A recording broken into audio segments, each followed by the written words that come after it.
ഞാനവിടെ ചെല്ലുന്നത് തന്നെ മനസ്സിലുള്ള ഹണി റോസിനെ വെച്ചിട്ടാണ്. അവിടെ ചെന്നപ്പോൾ എന്റെ മനസ്സിലുള്ള ഹണി റോസ് തകർന്നുപോയി. ഹണി റോസ് ഇങ്ങനെ ഇറച്ചിയൊക്കെ വിട്ട് നിൽപ്പുണ്ട്. ചില സിനിമകൾ ഇങ്ങനെ നമുക്ക് നമ്മളിലേക്ക് വന്നു ചേരുന്നതാണ്. അത് ഞാൻ തന്നെ ചെയ്യണം എന്നുള്ള ആഗ്രഹത്തിൽ ദൈവം കൊണ്ട് തരുന്നു എന്ന് തന്നെ ഞാൻ വിശ്വസിക്കുന്ന സിനിമകളാണ്. ഈ സൈബർ ബുള്ളിങ് ഞാൻ ഫേസ് ചെയ്യാൻ തുടങ്ങിയിട്ട് നാളെ കുറെ ആയതാണ്. അതൊന്നല്ലേ വേറൊരു രീതിയിൽ പല രീതിയിലും നമ്മളെ അബ്യൂസ് ചെയ്യാനും ബോഡി ഷേമിങ് ചെയ്യാനും ഒക്കെ നോക്കുന്ന കുറച്ചു കൂട്ടം ആളുകളെങ്കിലും ഉണ്ട്. ഇതുകൊണ്ട് അവർക്ക് കിട്ടുന്ന മാനസിക സുഖമാണെന്ന് മനസ്സിലാവും. അല്ല, മാനസിക സുഖം കിട്ടുന്നുണ്ട്, തീർച്ചയായിട്ടും കിട്ടുന്നുണ്ട്. അതൊരു ഫ്രസ്ട്രേഷന്റെ ഭാഗമാണ് ഇങ്ങനെ വരുന്നത്. എനിക്ക് തോന്നുന്നു ദൃശ്യത്തോളം വളർന്നു ആ കഥാപാത്രം. കാരണം വരുൺ എന്ന കഥാപാത്രം ഇല്ലെങ്കിൽ ദൃശ്യം സിനിമയില്ല. നിങ്ങൾ എവിടെ പോയി സിനിമ കാണും? വരുൺ എന്ന സിനിമയുടെ അതാണ് അതിന്റെ അടിത്തറ എന്ന് പറയുന്നത്. ദൃശ്യം മലയാളം ചെയ്തതിനു ശേഷം ദൃശ്യം തമിഴും തെലുങ്കും ആ വേർഷൻ ഞാൻ തന്നെയാണ് അഭിനയിച്ചത്. അപ്പം ആ ബേസ് ചെയ്ത് എനിക്ക് അവിടെ തെലുങ്കിലൊക്കെ ഒരുപാട് നല്ല സിനിമകൾ ചെയ്യാൻ പറ്റിയിട്ടുണ്ട്. രാധിക ചോദിച്ചൊക്കെ വാങ്ങിച്ചിട്ടുണ്ട്. കൈ അടിക്കാൻ പോകുമ്പോ നമ്മുടെ കൈ അടുത്തേക്ക് വരുമ്പോ നമ്മള് കൊണ്ട പോലെ തിരിയണം. അപ്പൊ അത് എനിക്കൊരു പേടി, എനിക്ക് ആ ടൈമിംഗ് ഇല്ലെങ്കിലും. അപ്പൊ ഞാൻ ഇങ്ങനെ പറഞ്ഞു, ശരിക്കും അടിച്ചോ കുഴപ്പമില്ല, ശക്തിയിൽ തന്നെ അടിച്ചോ കുഴപ്പമില്ല, എനിക്കപ്പൊ ടൈമിംഗ് കറക്റ്റ് ആയിരിക്കും. പക്ഷെ അത്ര ശക്തിയിലായിരിക്കും നിങ്ങളുടെ മനസ്സിലുള്ള ആഘോഷങ്ങൾ അത് ഏതുമായിക്കോട്ടെ, ബർത്ത്ഡേ, എൻഗേജ്മെന്റ്, കല്യാണം, കോർപ്പറേറ്റ് ഇവന്റ്, അങ്ങനെ ആഘോഷങ്ങൾ ഏതാണെങ്കിലും ഓർക്കുക ലെസ്വാൻ എ യുണീക് സിഗ്നേച്ചർ. നമസ്കാരം നമസ്കാരം നമസ്കാരം. വെൽക്കം ടു ദ കെന്ന ഷോ. റേച്ചൽ എന്ന മൂവിയുടെ വിശേഷങ്ങൾ പങ്കുവെക്കാനായിട്ട് ഇന്ന് എന്റെ കൂടെ ഉള്ളത് അതിലത്തെ സ്റ്റാർസ് ആണ് രാധിക, ജോജി, ഹണി റോസ് ആൻഡ് റോഷൻ. നമസ്കാരം. Welcome to the show. എന്തൊക്കെയുണ്ട് വിശേഷം? എല്ലാവരും സുഖമായിട്ടിരിക്കുന്നു?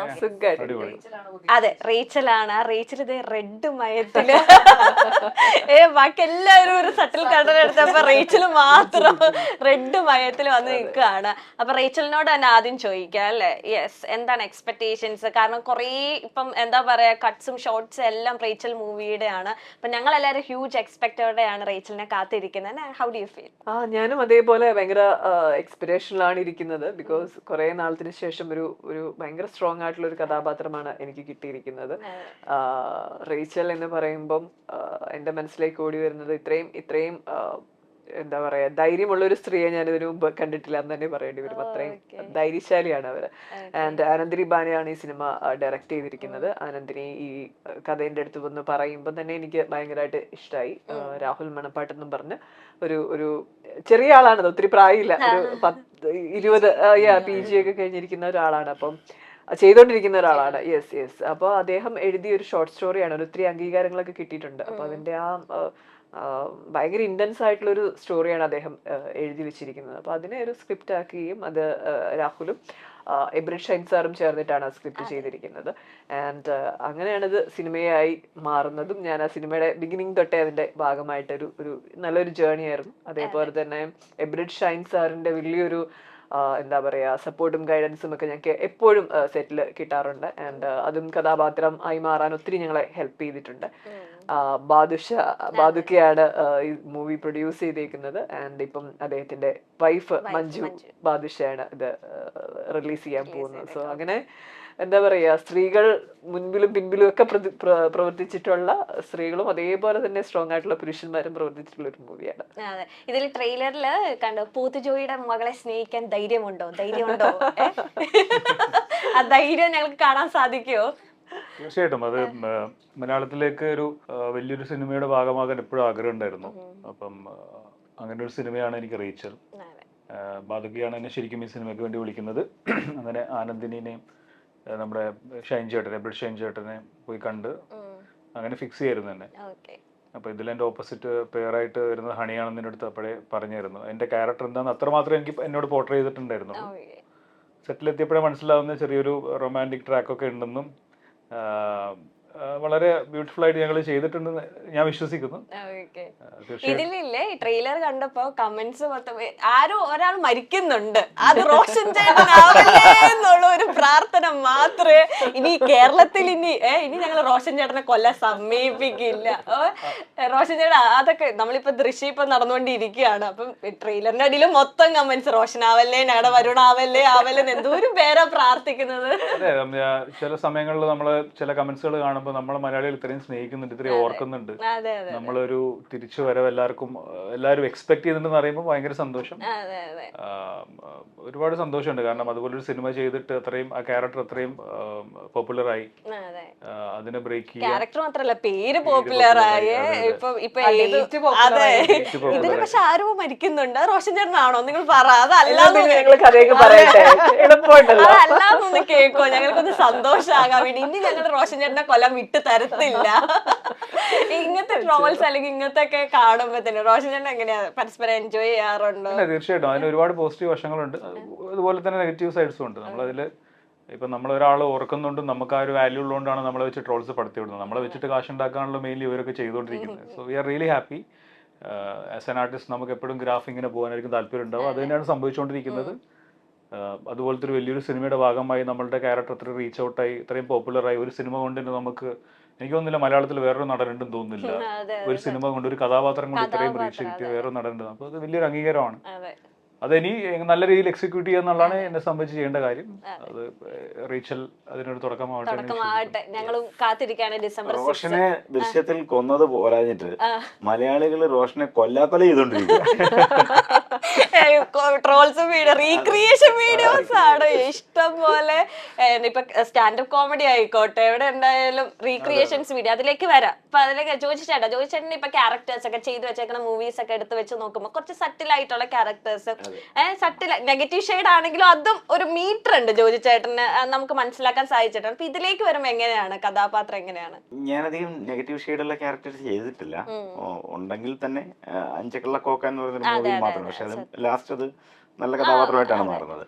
ഇതിൽ പക്ഷെ ഞാൻ ചെയ്ത കഥാപാത്രങ്ങളിൽ നിന്നും വേറൊരു രീതിയിലുള്ള ഒരു കഥാപാത്രമാണ്. ഉഴപ്പനാണ്, മാന്യതയില്ല, മാന്യത വെടിഞ്ഞുള്ള കഥാപാത്രമാണ്. ഞാനവിടെ ചെല്ലുന്നത് തന്നെ മനസ്സിലുള്ള ഹണി റോസിനെ വെച്ചിട്ടാണ്. അവിടെ ചെന്നപ്പോൾ എന്റെ മനസ്സിലുള്ള ഹണി റോസ് തകർന്നു പോയി. ഹണി റോസ് ഇങ്ങനെ ഇറച്ചിയൊക്കെ വിട്ട് നിൽപ്പുണ്ട്. ഹണി റോസിന്റെ വേഷഭൂഷാദികൾ, രീതികൾ, മട്ടും ഭാവം എല്ലാം ഹണി റോസേ അല്ല, റീച്ചലായിട്ടാണ് അവിടെ നിൽക്കുന്നത്. ഹണി റോസിന്റെ പിന്നാലെ പാഞ്ഞു നടക്കുന്ന ഒരാളാണ്, കമന്റ് ഒക്കെ അടിച്ചിട്ട്.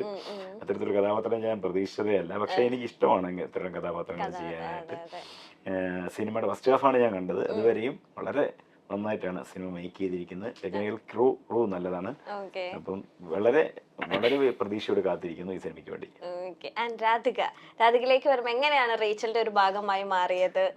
എന്നെ ആനന്ദിനി ഇങ്ങനെ വിളിച്ചിട്ട് ഇങ്ങനെ ഒരു കഥയുണ്ട് എന്ന് പറഞ്ഞു. അപ്പൊ നമുക്ക് നമ്മുടെ പോർഷൻ മാത്രമാണ് അവര് പറയാ ആദ്യം. അപ്പൊ അത് നമുക്ക് ഓക്കെ ആണെങ്കിൽ ആണ് നമ്മൾ ബാക്കി ഈ കഥ എന്താണെന്നുള്ളത് നമുക്ക് മനസ്സിലാവുക. അപ്പൊ ആദ്യം ഞാൻ തെരേസ എന്നുള്ള ക്യാരക്ടറാണ് പ്ലേ ചെയ്യുന്നത്. അപ്പൊ ഈ ക്യാരക്ടർ പറഞ്ഞപ്പം അതില് ആദ്യം ഇങ്ങനെ ജസ്റ്റ് വളരെ വൺ ലൈൻ ആയിട്ട് പറയുമ്പോൾ അതിൽ ഏറ്റവും കൂടുതൽ അട്രാക്ട് ചെയ്ത ഒരു കാര്യം ഇതിലെ ഫൈറ്റ് സീക്വൻസ് ഉണ്ട് എന്നുള്ളതായിരുന്നു. കാരണം അങ്ങനെ ഫ്രീക്വന്റ് ആയിട്ട് സ്ത്രീകൾക്ക് ഫൈറ്റ് ചെയ്യാനുള്ള സ്ക്രിപ്റ്റുകൾ അങ്ങനെ ഉണ്ടാവാറില്ല.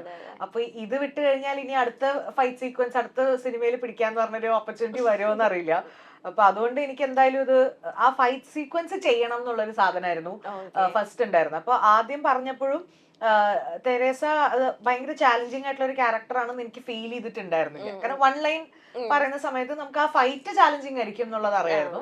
പിന്നീട് കൂടുതൽ ആ കഥ മനസ്സിലാക്കിയപ്പോഴാണ് ആ ക്യാരക്ടറിന് ഇമോഷൻ വേരിയേഷൻസ് ഉണ്ട്. അവര് പല ഇമോഷൻസും എക്സ്പ്രസ് ചെയ്യുന്ന സ്ട്രോങ്ങും ആണ്, at the same time vulnerable ആയിട്ടുള്ള ഒരു സ്ത്രീയാണ് അവര്. അപ്പോ അവര് കരയുന്നുണ്ട്. കരഞ്ഞു കഴിഞ്ഞിട്ടാണ് അവര് ഫിഗർ ഔട്ട് ചെയ്യുന്നത് എന്താ ചെയ്യേണ്ടത്, നമ്മളെയൊക്കെ പോലെ തന്നെ.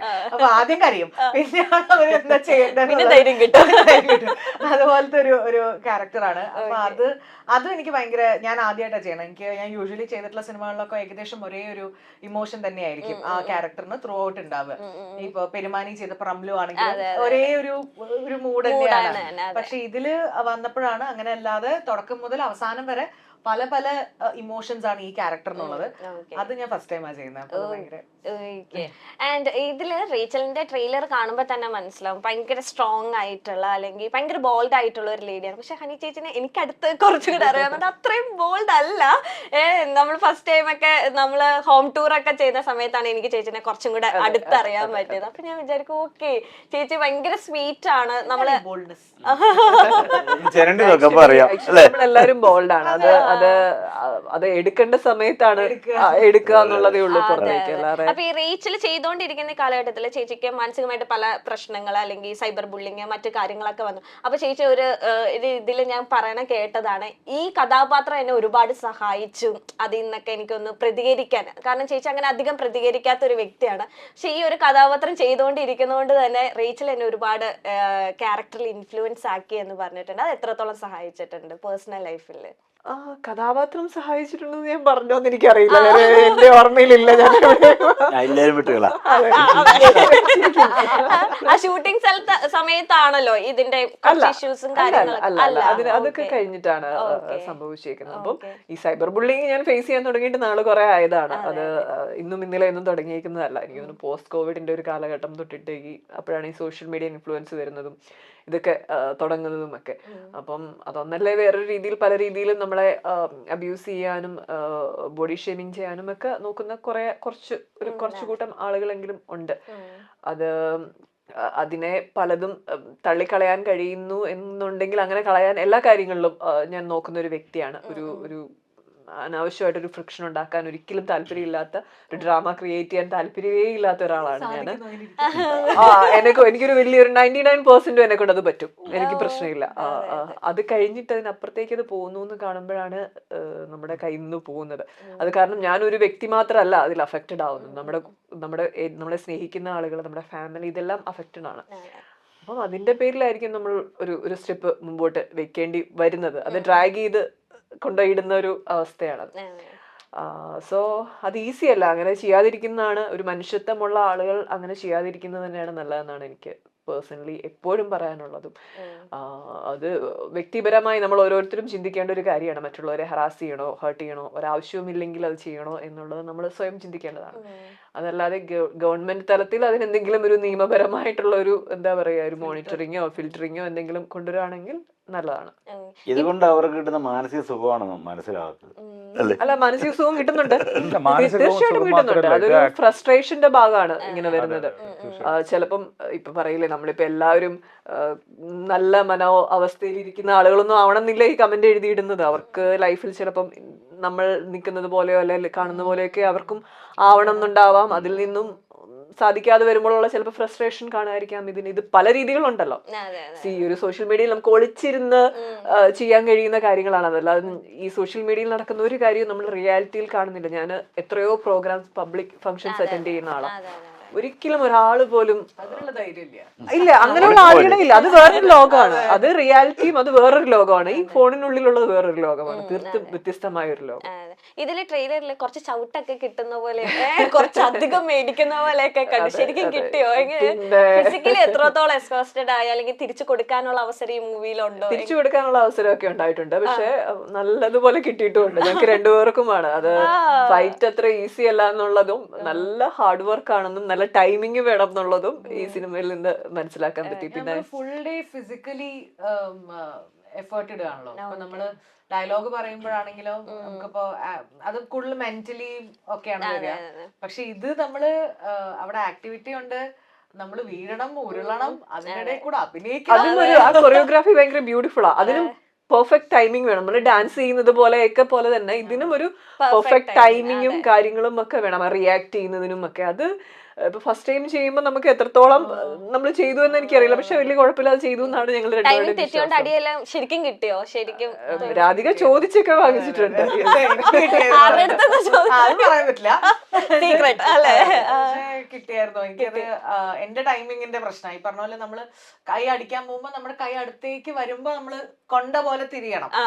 അപ്പൊ അത് എനിക്കൊരു പേടി, എനിക്ക് ആ ടൈമിങ് ഇല്ലെങ്കിലും. അപ്പൊ ഞാൻ ഇങ്ങനെ പറഞ്ഞു, ശരിക്കും അടിച്ചോ കുഴപ്പമില്ല, ശക്തിയിൽ തന്നെ അടിച്ചോ കുഴപ്പമില്ല, ഞാൻ എനിക്കപ്പൊ ടൈമിങ് കറക്റ്റ് ആയിരിക്കും. പക്ഷെ അത്ര ശക്തിയിലായിരിക്കും ശരിക്കും കിട്ടി. എന്നിട്ട് ഞാൻ അത് കഴിഞ്ഞിട്ട് എനിക്ക് ഈ അടി തരുന്ന സമയത്ത് ഓബിയസ്ലി ഓപ്പോസിറ്റുള്ള ആൾക്കും അയ്യോ ഫീൽ വരുമല്ലോ. അപ്പൊ ഒരു കുഴപ്പമില്ല പക്ഷെ കണ്ണീന്നൊക്കെ വെള്ളം വന്നിട്ട് ചെവിന്നൊക്കെ ഇങ്ങനെ പോകും. അതായത് ഇവിടെ ഇങ്ങനെ ചൂടായി കുറച്ചു നേരത്തേക്ക്. അതിനുശേഷം ഞാൻ പറഞ്ഞു അത്ര കുറച്ച് ടൈമിങ് കുഴപ്പമില്ല, പ്രശ്നമില്ല, കുഴപ്പമില്ല. ഓ അത് ശരിക്കും അല്ലേ, അവരൊരു കേട്ടു. എന്നൊരു ഞങ്ങൾ എല്ലാവരും ഇങ്ങനെ ഞെട്ടിത്തരിച്ചു പോയി ഒരു നിമിഷത്തേക്ക്. ഓക്കെ, ഞാൻ ഓക്കെയാണ്, ആരും കരയണ്ട, ഞാൻ മാത്രം കരഞ്ഞോളാം. വരുന്നു പെട്ടെന്ന് റോഷൻ ചേട്ടാ. ഇപ്പൊ റോഷൻ ചേട്ടൻ പറഞ്ഞു ഇപ്പൊ ആ ഒരു ക്യാരക്ടർ ഒരുപാട് പോസിറ്റീവ് ഉണ്ട്, നെഗറ്റീവ് ഉണ്ട്. ഇപ്പൊ ഇൻ ദ സെൻസ് ഞാൻ ചിന്തിക്കും ഇപ്പൊ വരുൺ എന്നുള്ളത് നമ്മുടെ എല്ലാവരുടെ മനസ്സിൽ പതിഞ്ഞിരിക്കുന്ന ചേട്ടന്റെ മുഖവും ക്യാരക്ടർ നെയിമും ആണ്. അപ്പം ഇനി വേറെ മൂവി ഇപ്പൊ റേച്ചൽ അല്ലെങ്കിൽ വേറെ മൂവീസ് ഒക്കെ ചെയ്യുമ്പോൾ ആസ് എ ആക്ടർ ഇതിൽ നിന്നൊന്ന് ബ്രേക്ക് ഔട്ട് ചെയ്യണമല്ലോ. ഇപ്പം ചേട്ടനും ഒരു ക്യാരക്ടറിന് ബ്രേക്ക് ഔട്ട് ചെയ്യാൻ എന്തൊക്കെ ആസ് ആൻ ആക്ടർ എടുക്കുന്ന തീരുമാനങ്ങൾ അല്ലെങ്കിൽ എന്തെങ്കിലുമൊക്കെ അതിൽ നിന്ന് പുൾ ഔട്ട് ചെയ്യാൻ വേണ്ടി പർട്ടിക്കുലറി ചേട്ടൻ എടുക്കുന്ന എന്തെങ്കിലും തീരുമാനങ്ങളോ അല്ലെങ്കിൽ അങ്ങനെ എന്തെങ്കിലും ഉണ്ടോ? അല്ല, ഇതിൽ നിന്ന് ബ്രേക്ക് ഔട്ട് ചെയ്യണമെങ്കിൽ ഈ സൈബർ ബുള്ളിങ് നിർത്തണം ആദ്യം, ഫസ്റ്റ് ഓഫ് ഓൾ. അതായത് ഒരു സിനിമ 2013 ഇറങ്ങിപ്പോയ സിനിമയുടെ ഡേറ്റും കാര്യങ്ങളും വെച്ചിട്ട് ആൾക്കാർ ക്രിയേറ്റ് ചെയ്ത് കൊണ്ടുവരുമ്പോൾ ഞാനല്ല അത് ചെയ്യേണ്ടത്, അവരാണ് ചെയ്യേണ്ടത്. കാരണം സിനിമയുടെ സെൻസിൽ എടുക്കാത്തതിൽ ഒരുപാട് ചോദ്യചിഹ്നമായിട്ടിരിക്കുന്നുണ്ട്. അതിലൊരു എനിക്ക് തോന്നുന്നു ദൃശ്യത്തോളം വളർന്നു ആ കഥാപാത്രം. കാരണം വരുൺ എന്ന കഥാപാത്രം ഇല്ലെങ്കിൽ ദൃശ്യം സിനിമയില്ല. നിങ്ങൾ എവിടെ പോയിട്ട് സിനിമ കാണും? വരുൺ എന്ന സിനിമയുടെ അതാണ് അതിന്റെ അടിത്തറ എന്ന് പറയുന്നത്. അപ്പൊ തീർച്ചയായിട്ടും അതുപോലൊരു വലിയൊരു സിനിമയുടെ വലിയൊരു കഥാപാത്രം അങ്ങനെ നിൽക്കുമ്പോൾ അതിനെ ബ്രേക്ക് ചെയ്യണമെങ്കിൽ അതിലും വലിയൊരു സിനിമ വരണം. അതായത് വലിയ ബാനറുടെ ഭാഗമാകുക, വലിയ കുറച്ചുകൂടെ സ്ക്രീൻ സ്പേസ് ഉള്ള കഥാപാത്രങ്ങൾ ചെയ്യുക, അത് റീച്ച് ഔട്ട് ആവുക, അതിൽ നമുക്ക് ഓഡിയൻസിൻ്റെ നല്ല റിവ്യൂസ് കിട്ടുക, അതൊക്കെയാണ് നമ്മൾ ബേസിക് ആയിട്ട് ചെയ്യേണ്ട കാര്യങ്ങൾ. പിന്നെ ദൃശ്യം മലയാളം ചെയ്തതിനു ശേഷം ദൃശ്യം തമിഴും തെലുങ്കും ആ വേർഷൻ ഞാൻ തന്നെയാണ് അഭിനയിച്ചത്. അപ്പം ആ ബേസ് ചെയ്ത് എനിക്ക് അവിടെ തെലുങ്കിലൊക്കെ ഒരുപാട് നല്ല സിനിമകൾ ചെയ്യാൻ പറ്റിയിട്ടുണ്ട്. ഇപ്പൊ റീസെന്റ് സുമന്താസ് എന്ന് പറഞ്ഞ അവിടെ മഹേഷ് ബാബു പ്രഭാസിന്റെ ഒക്കെ പടം ചെയ്ത ഒരു വലിയൊരു ബാനർ വെച്ചിട്ട് ഇപ്പൊ എൻ്റെ ഒരു സിനിമ നടന്നുകൊണ്ടിരിക്കുകയാണ്. അപ്പം മലയാളത്തിൽ ഞാൻ ഇല്ലെങ്കിലും ജനങ്ങൾ എന്നെ എല്ലാ വർഷവും ഓർക്കാറുണ്ട്. പക്ഷേ കൂടുതലും ഞാൻ സജീവമായിട്ട് തമിഴിലും തെലുങ്കിലും ഉണ്ട്. എനിക്ക് തിരിച്ച് വീണ്ടും മലയാളത്തിലേക്ക് വരികയാണ്. ഇതിൽ അത്യാവശ്യം നല്ല ഒരു കഥാപാത്രമാണ്. ഒത്തിരി സ്ക്രീൻ സ്പേസും ഒത്തിരി ഡയലോഗും പരിപാടിയൊക്കെ ഉള്ള ഒരു കഥാപാത്രമാണ്. നിക്കോളസ്, ഞാൻ പറഞ്ഞ പോലെ നിക്കോളസ് എന്നാണ് പേര്. ആ പേരിൽ തന്നെയുണ്ട് ആ കഥാപാത്രത്തിന്റെ എല്ലാം. അപ്പൊ തീർച്ചയായിട്ടും ദുരൂഹതയില്ല, അങ്ങനെ ദുരൂഹത ആയിട്ടുള്ള ഒരു ക്യാരക്ടർ അല്ല. വളരെ ഓപ്പൺ ആയിട്ടുള്ള ഒരുപാട് ഷെയ്ഡ്സ് ഭയങ്കര ഇന്നസെന്റ് ആയിട്ടുള്ള ഒരു ക്യാരക്ടറാണ്.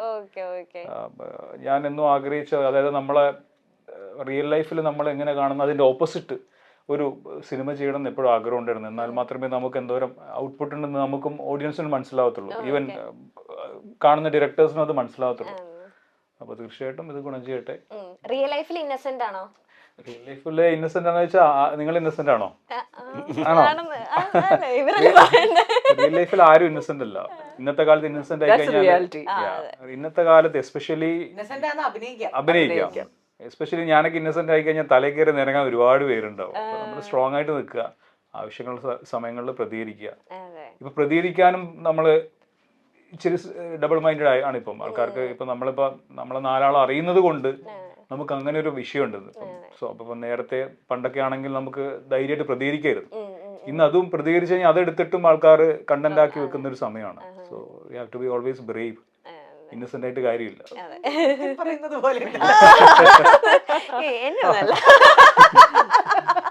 എവിടേക്കോ എന്തൊക്കെയോ കുഴപ്പമില്ല, നമ്മള് തിരിച്ചു പിടിക്കാം.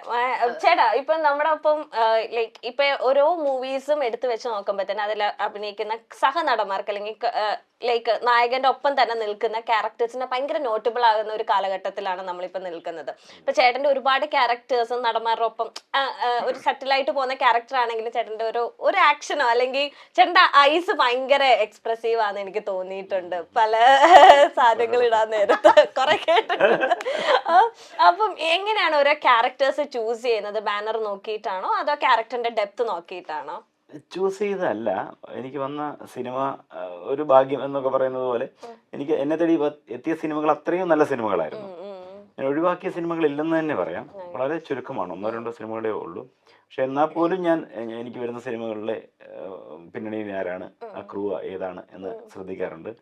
അതിൽ ഈ സിനിമ വളരെ ശ്രദ്ധേയമാണ്. ഇതിന്റെ ബാനർ ആണെങ്കിലും പ്രൊഡക്ഷൻ സൈഡ് ആണെങ്കിലും പിന്നെ ടെക്നിക്കൽ സൈഡ് ആണെങ്കിലും എല്ലാം മികച്ച ടെക്നീഷ്യന്മാർ തന്നെയാണ് പ്രവർത്തിച്ചിട്ടുള്ളത്. അപ്പം ഞാൻ ഇതുവരെ എല്ലാ പ്രമുഖ താരങ്ങളോടൊപ്പം ഏതാണ്ട് ഞാൻ മമ്മൂക്ക, ലാലേട്ടൻ, അതെ അതെ പൃഥ്വിരാജ് എല്ലാവരോടൊപ്പം തന്നെ ഞാൻ അഭിനയിച്ചു. അഭിനയിച്ചിട്ടുണ്ട്.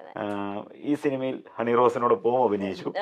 നല്ല എക്സ്പീരിയൻസ് ആയിരുന്നു. ഓക്കെ. എന്തായാലും ഈ സിനിമയുടെ ഭാഗമാകാൻ കഴിഞ്ഞത് ഭാഗ്യം. ഇതില് ചേച്ചിയുടെ ട്രിവാൻഡ്രം ലോഡ്ജ് എന്ന് പറഞ്ഞ ക്യാരക്ടർ ധ്വനി അത് നമുക്ക് എല്ലാവർക്കും അറിയുന്ന അല്ലെങ്കിൽ കുറെ പ്രേക്ഷകരുടെ മനസ്സിലേക്ക് എടുത്ത ഒരു ക്യാരക്ടറാണ്. അപ്പൊ ചേച്ചി പറയണ്ടായി ഇനി അതിനുശേഷം റേച്ചൽ നിങ്ങൾ എല്ലാവരും മനസ്സിലേക്ക് എടുക്കാൻ സാധ്യതയുണ്ട് ഫിലിം കണ്ടു കഴിഞ്ഞിട്ടുണ്ടെങ്കിൽ. എനിക്ക് ആ ഒരു കോൺഫിഡൻസ് എന്താണ് റേച്ചലിലുള്ള? നമ്മൾ പറയില്ലേ നമ്മുടെ ലൈഫിൽ ഇപ്പൊ എനിക്ക് പ്രത്യേകിച്ചും എനിക്ക് തോന്നിയിട്ടുണ്ട് ചില സിനിമകൾ ഇങ്ങനെ നമുക്ക് നമ്മളിലേക്ക് വന്നു ചേരുന്നതാണ്. അത് ഞാൻ തന്നെ ചെയ്യണം എന്നുള്ള ആഗ്രഹത്തിൽ ദൈവം കൊണ്ട് തരുന്നു എന്ന് തന്നെ ഞാൻ വിശ്വസിക്കുന്ന സിനിമകളാണ്. അങ്ങനെ ഒരു സിനിമയാണ് റേച്ചലും. ആ സിനിമ അങ്ങനെയാണ് വന്നതും. അപ്പോൾ അതിനൊരു നിമിത്തമുണ്ട്. ആ കഥാപാത്രം അത്രയും പവർഫുൾ ആയിട്ടുള്ള കഥാപാത്രം, അത്രയും നല്ലൊരു ടീം, ഭയങ്കര ടാലന്റഡ് ആയിട്ടുള്ള ടെക്നീഷ്യൻസ് തന്നെയാണ് ഈ സിനിമയിൽ വർക്ക് ചെയ്തിരിക്കുന്നത്. കാസ്റ്റും ക്രൂവും ഒരേപോലെ നമുക്ക് 100% മാർക്ക് കൊടുക്കാവുന്ന ആളുകളാണ്. അപ്പം പ്രൊഡ്യൂസ് ചെയ്തേക്കുന്നത് ബാദുക്കയാണ്. അപ്പൊ എല്ലാ രീതിയിലും സിനിമയിൽ വർഷങ്ങൾ പരിചയമുള്ള എക്സ്പീരിയൻസ് ഉള്ള ആളുകൾ വർക്ക് ചെയ്തേക്കുന്ന ഒരു സിനിമയാണ്.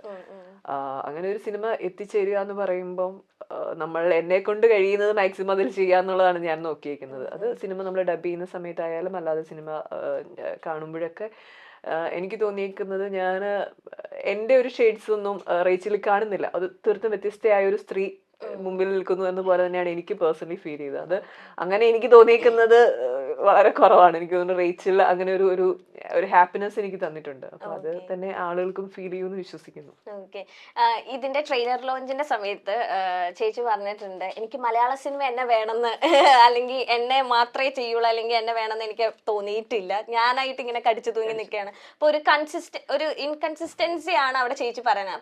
അങ്ങനെ എപ്പോഴെങ്കിലും ചേട്ടന് തോന്നിയിട്ടുണ്ടോ ഒരു ഇൻകൺസിസ്റ്റൻസി നമ്മളുടെ അടുത്ത് കുറെ എഫേർട്ട് വരണം ഇനിയുള്ള കാലഘട്ടത്തിൽ ഈ ഒരു ഇൻഡസ്ട്രി നിൽക്കണമെങ്കിൽ? തീർച്ചയായിട്ടും. കാരണം നേരത്തെ ഒന്നും നമ്മൾ ഈ ചാൻസ് തേടി പോകുന്നൊരു പരിപാടിയുണ്ട്. അതായത് ഒരു ഡയറക്ടേഴ്സിനെ വിളിച്ച് അല്ലെങ്കിൽ ഒരു മെസ്സേജ് അയച്ചിട്ട് സാറേ അടുത്ത പടത്തിൽ എന്നെ പരിഗണിക്കണം എന്നുള്ളൊരു പരിപാടിയുണ്ട്.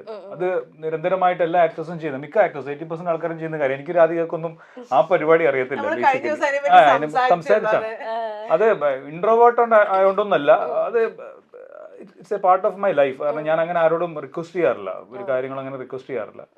പിന്നെ എനിക്ക് വന്ന സിനിമകളൊക്കെ ഇങ്ങോട്ട് വന്ന് പെട്ട സിനിമകളാണ്. പിന്നെ എനിക്ക് നേരത്തെ ഒന്നും എനിക്ക് സിനിമയിൽ വന്നുപെടാൻ ആഗ്രഹമില്ലാത്ത ഒരാളായിരുന്നു. വളരെ ആക്സിഡന്റലി സിനിമയിൽ വന്ന ഒരാളാണ് ഞാൻ. സിനിമയിൽ വന്ന ശേഷമാണ് ഇത് ഈ ലൈം ലൈറ്റും ഇതെന്താന്ന് മനസ്സിലാവുന്നത്, ഇതൊരു പാഷനായിട്ട് മാറുകയും ചെയ്യുന്നത്. ഇനി അങ്ങോട്ട് സിനിമകൾ ചെയ്യണമെങ്കിൽ ഓഫ് കോഴ്സ് നമ്മൾ കീപ് ഡ്രൈവിങ്, നമ്മളെ പുഷ് ചെയ്തേ പറ്റത്തുള്ളൂ. നമ്മൾ ഇപ്പൊ നമുക്ക് ഓൾറെഡി ഒരു ഐഡന്റിറ്റി ഉണ്ട്. ആ ഐഡന്റിറ്റി യൂസ് ചെയ്യണമെങ്കിൽ we have to call the people. നമുക്ക് എങ്ങനെയാണ് അത് ഓപ്പർച്യൂണിറ്റി കിട്ടേണ്ടത് ആ റൂട്ടൊക്കെ നമ്മൾ പോയേ പറ്റത്തുള്ളൂ. കാരണം നമ്മൾ ആവശ്യമില്ല. ഒരുപാട് സബ്സ്റ്റിറ്റ്യൂട്ട്സ് ഉള്ള കാലമാണ്. ഒരുപാട് പേര് അവിടെ ക്യൂ നിൽക്കുകയാണ്. അപ്പൊ നല്ല കഥാപാത്രങ്ങൾ ചെയ്യണമെങ്കിൽ നമ്മൾ തീർച്ചയായിട്ടും നമ്മള് കാരണം ഈ റീപ്ലേസ്മെന്റ് എന്ന് പറയുന്നത് നിങ്ങളെ ആവശ്യമില്ല എന്നുള്ളത് റിയാലിറ്റി തന്നെയാണ്. ആര് വേണമെങ്കിലും ചെയ്യാം ആ ഒരു കഥാപാത്രം, നിങ്ങൾ അല്ലെങ്കിൽ വേറെ ഒരാൾ, അത്രയേ ഉള്ളൂ. അപ്പം നമ്മളുടെ ആവശ്യമാണ്, എന്റെ ആവശ്യമാണ് സിനിമയിൽ നിലനിൽക്കുക എന്നുള്ളത്. അതിനുവേണ്ടി ഹാർഡ് വർക്ക് ചെയ്യുക എന്നുള്ളത് എനിക്ക് ചെയ്യാൻ കഴിയും. തുറന്നു പറഞ്ഞു. ഇന്നത്തെ കാലത്ത് അത് ഭയങ്കര എളുപ്പമാണ്. കാരണം പണ്ടൊക്കെ ഞാനൊക്കെ വന്ന സമയത്ത്, അത് ഞാൻ വരുന്നത് 2010 വരുന്നത്. അന്നൊക്കെ പുതുമുഖങ്ങൾ എന്ന് പറയാനുള്ള ആകെ മലർവാടി ആർട്സ് ക്ലബ്ബ് സിനിമയും അപൂർവരാഗം ആസിഫ് അലിയുടെ ഈ 2 സിനിമയുള്ളൂ പുതുമുഖ സിനിമ. അതിന്റെ കൂടെ ഇറങ്ങിയ സിനിമയാണ് ഞങ്ങളുടെ +2 എന്ന് പറയുന്ന സിനിമ. അപ്പൊ അന്നൊക്കെ എന്ന് പറയുന്നത് ഭയങ്കര പാടായിരുന്നു. ഒരു ഓപ്പർച്യൂണിറ്റി, അന്ന് ഓപ്പർച്യൂണിറ്റിന് വാല്യൂ ഉണ്ടായിരുന്നു. സത്യം, അന്നൊരു സിനിമയിൽ അഭിനയിക്കുക എന്ന് പറയുന്നത് എല്ലാവരും സംബന്ധിച്ച് അതൊരു വലിയൊരു നേട്ടവും വലിയൊരു കാര്യമായിരുന്നു. ഇന്ന് കുറച്ചുകൂടെ എളുപ്പമാണ്. അതായത് ഇന്ന് അതിനുള്ള മീഡിയം ഉണ്ട്, നമുക്ക് ഒരുപാട് വേ ഓഫ് ഓപ്പർച്യൂണിറ്റീസ് ഉണ്ട്. അതെങ്ങനെ എക്സിക്യൂട്ട് ചെയ്യുന്നത് നമ്മൾ തന്നെയാണ് കണ്ടെത്തേണ്ടത്. അത് മാത്രം ചെയ്തു കഴിഞ്ഞാൽ മതി, ബാക്കിയെല്ലാം താനെ കം ടു ദി പ്ലേസ്. അങ്ങനെയാണത്. അതെ. അപ്പം അധികം ഞാൻ ടൈം എടുക്കുന്നില്ല, കാരണം ഇനി നിങ്ങൾക്ക് എവിടെ ഇവന്റ്സും കാര്യങ്ങളൊക്കെ നടക്കാൻ പോവാണ്. അപ്പൊ December 6th ഞങ്ങൾ എല്ലാവരും വെയിറ്റിംഗ് ആണ് റേച്ചൽ. അപ്പം എന്താ പറയാ, ഓഡിയൻസിന്റെ ഇടയിലേക്ക് എത്തുകയാണ്. അപ്പൊ എല്ലാവരും സപ്പോർട്ട് ചെയ്യുക, ജെന്യൂൻ ആയിട്ടുള്ള അഭിപ്രായങ്ങളൊക്കെ പറഞ്ഞ് ഈ പടത്തെ വിജയിക്കുക. അതെ. അപ്പൊ എന്താ പറയാ, ഇനാഗ്രേഷൻ ഒക്കെ ചെയ്ത് ഒരുപാട് ക്രൗഡ് ഫുള്ളും ലക്കി ചാമൊക്കെയാണ്. അപ്പൊ ഈ പടത്തിനും അങ്ങനെ തന്നെ ക്രൗഡ് നിറയട്ടെ എന്ന് ഞങ്ങൾ ആശംസിക്കുകയാണ്. Thank you so much. അപ്പൊ നിങ്ങളെ ഞാൻ വെറും കൈയോടെ വിടുന്നില്ല. നമ്മൾ മൈൽ സ്റ്റോൺ മേക്കേഴ്സ് വരുന്ന എല്ലാ ഗസ്റ്റിനും ഇങ്ങനത്തെ ഒരു അടിപൊളി ഹാമ്പർ ഞങ്ങൾ ഗിഫ്റ്റ് ചെയ്യുന്നതായിരിക്കും. അപ്പം ഇന്ന കിട്ടിയ അപ്പൊ തന്നെ തുറന്നു നോക്കണം. നല്ലൊരു കിട്ടിയ അപ്പൊ തന്നെ എല്ലാവർക്കും ഉണ്ട്. Yes, thank you so much. Welcome. പിന്നെ റോഷൻ ചേട്ടാ മൈൽസ്റ്റോൺ മേക്കേഴ്സിന്റെ വക അപ്പൊ കൊണ്ടുപോകണോട്ടോ, ആരും ഇവിടെ വെച്ചിട്ട് പോവല്ലേ, അടിപൊളിയായിട്ട് ചേട്ടന്റെ ആശ്രയ പ്ലാന്റ് വെക്കണം. അപ്പൊ thank you so much guys. അപ്പം നമുക്ക് ഈ ഒരു ഗിഫ്റ്റ് ഹാമ്പർ ക്യൂൻ ആണ് തന്നിരിക്കുന്നത്. And thank you so much and all the very best for Rachel movie. Thank you. Bye bye.